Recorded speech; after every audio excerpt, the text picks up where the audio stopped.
एक स्त्री, जितने पूरे विश्व में लोग कथा श्रवण कर रहे हैं, देश विदेश में बैठकर भक्त इस पवित्र प्रांगण में बैठकर कथा श्रवण कर रहे हैं, वो अपने भीतर एक उतारिएगा। पुरुष और स्त्री में एक अंतर है। पुरुष जब भगवान के मंदिर में जल चढ़ाता है, जल अगर चढ़ा रहा है तो वह अपने माता पिता, अपने नाना नानी को पार लगाता, दादा दादी को पार लगाता। पर शंकर के मंदिर में अगर कोई स्त्री, कोई नारी, कोई लड़की, कोई कन्या, कोई बेटी, कोई मां, कोई वृद्ध भी अगर शंकर के मंदिर में एक लोटा जल चढ़ा रही है तो वो अपना मायका और अपना ससुराल दोनों की 71 पीढ़ी को पार उतार देती है। और कितना सुंदर कहा माता पार्वती जी ने भगवान शंकर से अमरनाथ की गुफा में प्रश्न करते हुए कहा कि पुरुष भगवान की सेवा में लगे, भजन में लगे, मंत्र उच्चारण में लगे तो उसका फल पुरुष को प्राप्त होता है, पर अगर स्त्री, नारी अगर भगवान शंकर की आराधना में लगती है, शिव की भक्ति में लगती है, तो हे भोलेनाथ उसका फल किस किस को मिलता है।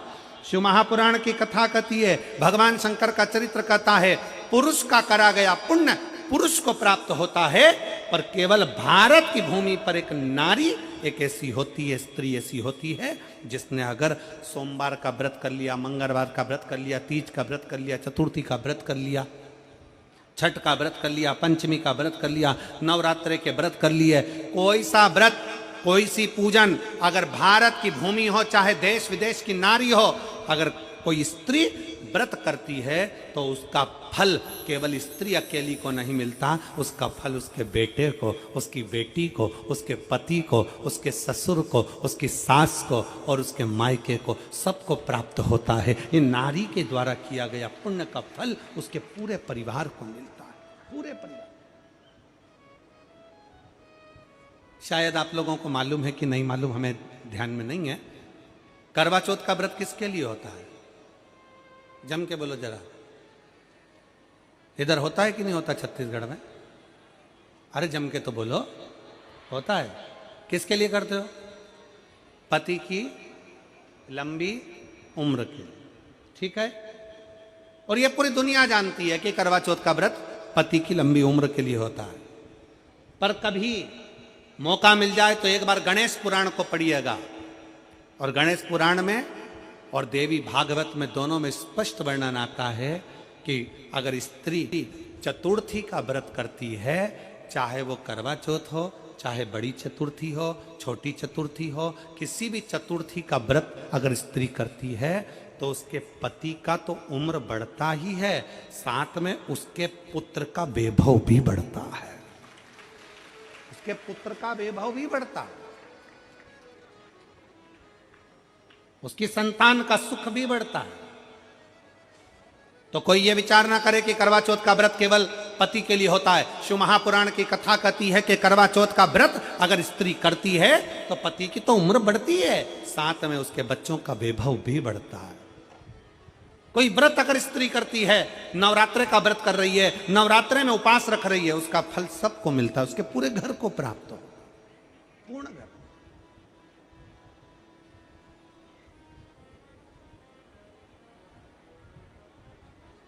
शिव तत्व, शंकर की अविरल भक्ति, शिव की उपासना। मंत्री से ज्यादा मंत्र पर भरोसा रखो, मंत्री से ज्यादा मंत्र पर भरोसा रखो, और संसार से ज्यादा मेरे महाकाल पर भरोसा रखो।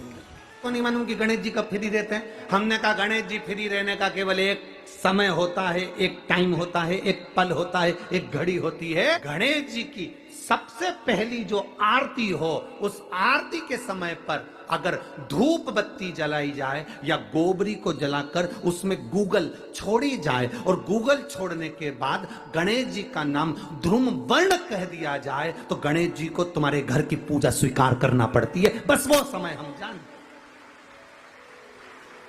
हम तो बस उतना जानते हैं कि शिव महापुराण में लिखा और मुद्गल पुराण में लिखा, गणेश पुराण में लिखा, गणेश जी का एक नाम होता है ध्रुम वर्ण।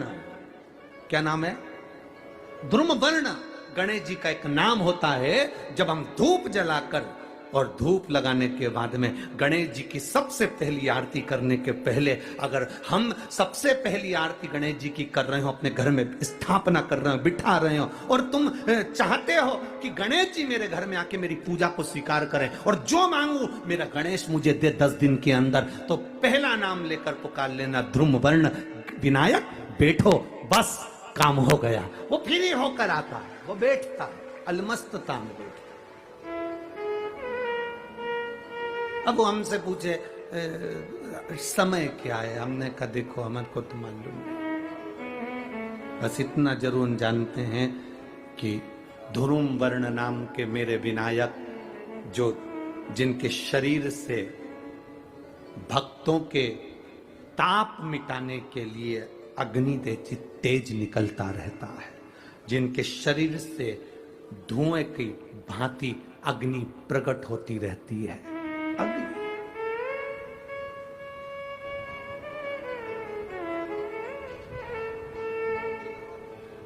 हम तो उनको पहचानते हैं जो दुनिया के ताप मिटाने के लिए प्रगटा।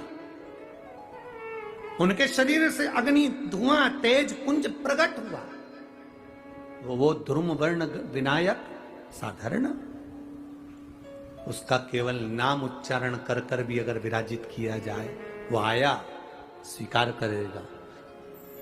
10 आप अभी तक बिठा लेते थे सिद्धि विनायक आओ, मयूरेश्वर आओ, भगवान को बल्लेश्वर पधारो, आपने बुलाया, आया वो, बैठा वो, ऐसा नहीं कि नहीं बैठा, पर हमें समय का भान नहीं हो पाया। हम किस समय पर भगवान को रिझाएं?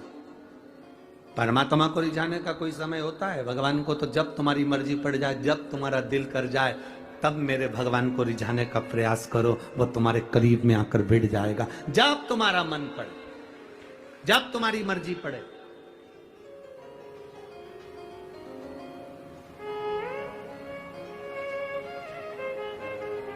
चतुर्थी का जो व्रत करने वाली होती हैं, जो चतुर्थी का पूजन करने वाली होती हैं, उनके भीतर का एक भाव होता है कि जैसे ही शाम का समय आए चंद्रदेव का पूजन करें। चंद्र जब प्रकट हो जाए, कलश भर लिया, उसके नीचे आखा दाना रख दिया, चावल गेहूं जो भी आप रखते हो पूजन के लिए, ऊपर पात्र आदि रख दिया, जलाशय, फिर अपन ने घी का दिया लगाकर पूजन भी कर ली। तो जो चतुर्थी का पूजन करने वाली होती हैं, जो चतुर्थी का नियम व्रत धारण करने वाली होती हैं, बड़ी बड़ी चतुर्थियां करती हैं या उसका नियम धारण करती हैं, तो चतुर्थी का जो पूजन करती है वो किस चीज के लिए होता है? केवल संतान, पुत्र, परिवार, हमारा कुटुंब, हम जिस कुल में हैं, हमारा कुल वैभव की ओर बढ़े, संपदा की ओर बढ़े और उसकी आयु बढ़े,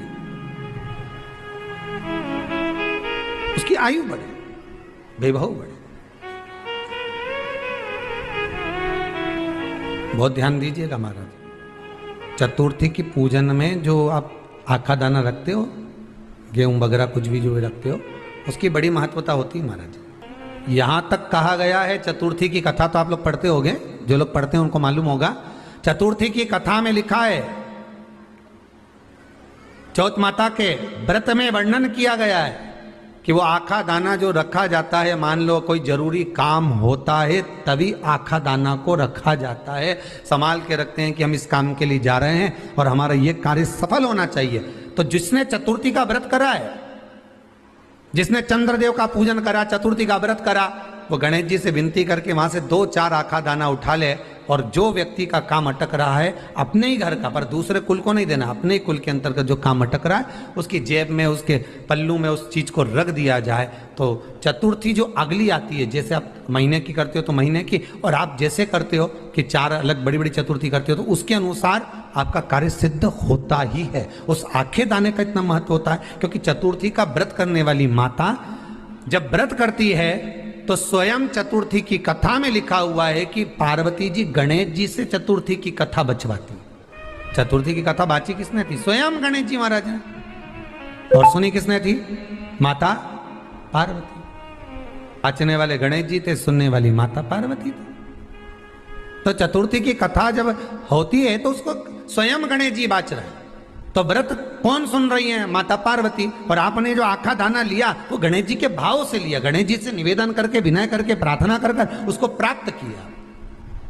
जिनको शुगर की बीमारी हो, बीपी हो, उनसे निवेदन करूंगा, गणेश जी का दांत जो टूटा हुआ है, उस टूटे हुए दांत के भाग की ओर 5 दुर्वा सफेद दुर्वा, पानी का जो जलाशय होता है, कुआं होता है, बावड़ी होती है, तालाब होता है, नदी होती है, वहां लगती है सफेद दुर्वा। 5 सफेद दुर्वा टूटे हुए दांत की ओर समर्पित कर दें। दोपहर में ठीक 12 बजे वही दुर्वा 5 मिनट बाद उठा लें और उस दुर्वा को एक दिन में सुबह खाली पेट एक दुर्वा को खा लें। महाराज, आपका शुगर और बीपी लेवल में मिलेगा। आपने मुझे दुर्वा समर्पित करी है, ये दुर्वा जो मुझे देगा वो वैभव प्राप्त करेगा। जो दुर्वा मुझे समर्पित करेगा उसके जीवन में रोग दूर हटेगा। शंकर भगवान कहते हैं, गणेश ये दुर्वा, इस दुर्वा का अलग अलग महत्व है। महाराज,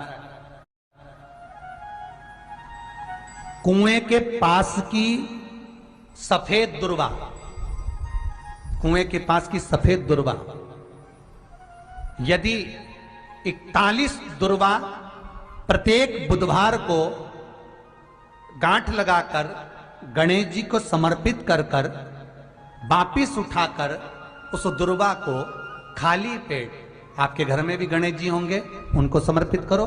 खाली पेट इस दुर्वा को केवल चबा चबा कर खा लो और आधे घंटे बाद पानी को पी लो। बुधवार की बुधवार 5 बुधवार करना, गणेश जी को चढ़ाना, सफेद दुर्वा को गणेश जी को समर्पित कर कर चबा चबा कर खाना। उदर की प्रॉब्लम, जो भी मसा आदि की प्रॉब्लम होती है, उदर से जुड़ी हुई होती है, जिस चीज से जुड़ी होगी, पेट की जितनी प्रॉब्लम होगी, आपको जितनी भी प्रॉब्लम होगी, वो सारी 5 बुधवार करना। 6ठे बुधवार को जरूरत ही नहीं पड़ेगी। कितनी भी प्रॉब्लम हो पेट से, कितनी,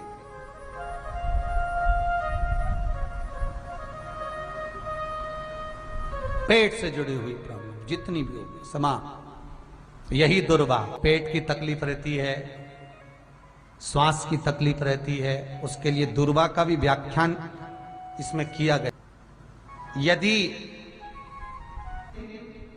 चतुर्थी के दिन 7 गांठ वाली दुर्वा 21 ले लो और चतुर्थी के दिन गणेश जी को समर्पित कर दो।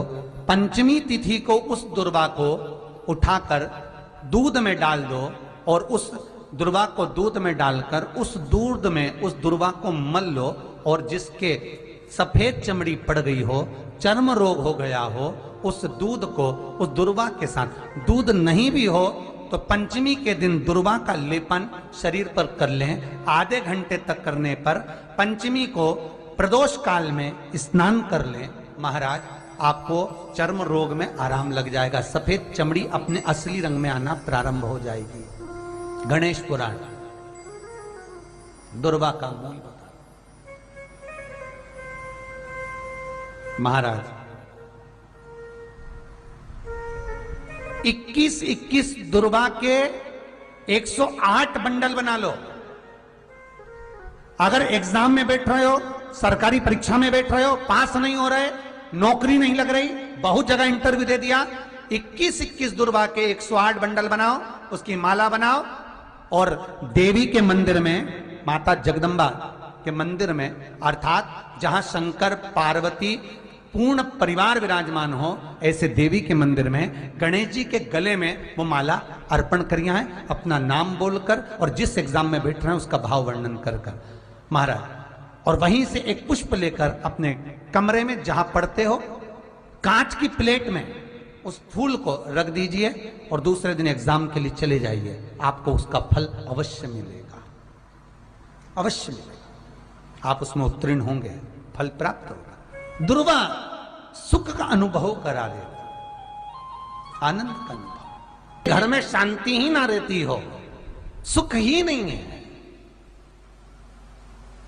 क्लेश 24 घंटे बना हुआ है, घर में ना कोई बात ना कोई प्रसंग, उसके बाद भी सबका मुंह फूला हुआ है, उसके बाद भी सबका चेहरा उतरा हुआ है।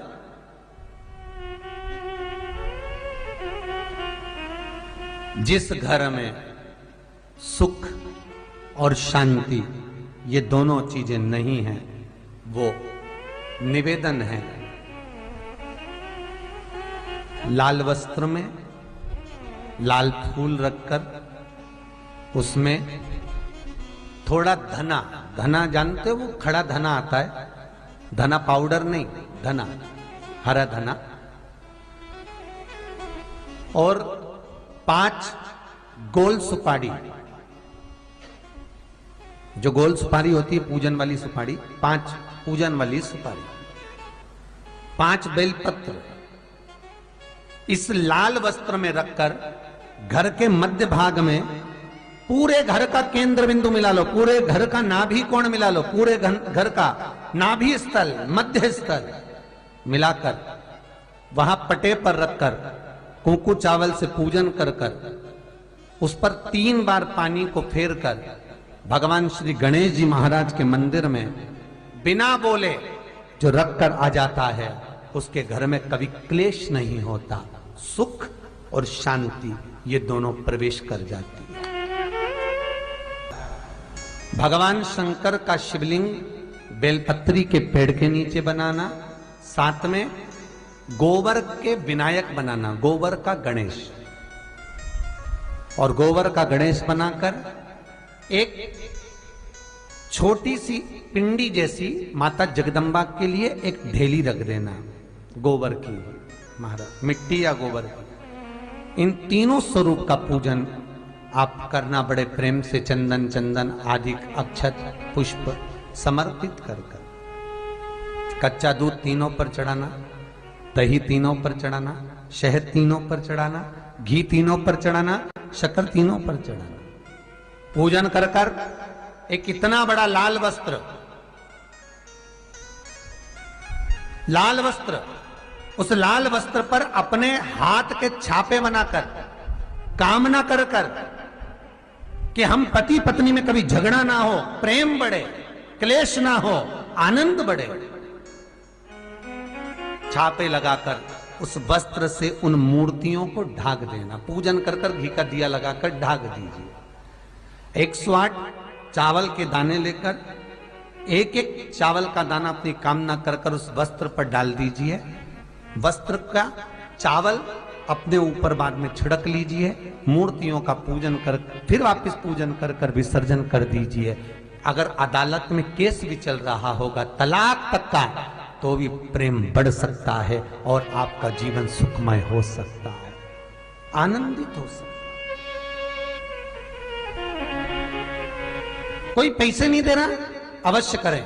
कोई धन नहीं लौटा रहा, अवश्य करें। कहीं किसी कंपनी में आपका पैसा उलझ गया है, नहीं मिल रहा है, अवश्य करें, मिलेगा फल।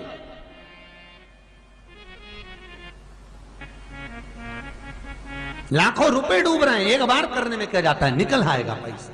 कामना कर कर कर। निवेदन है आपसे,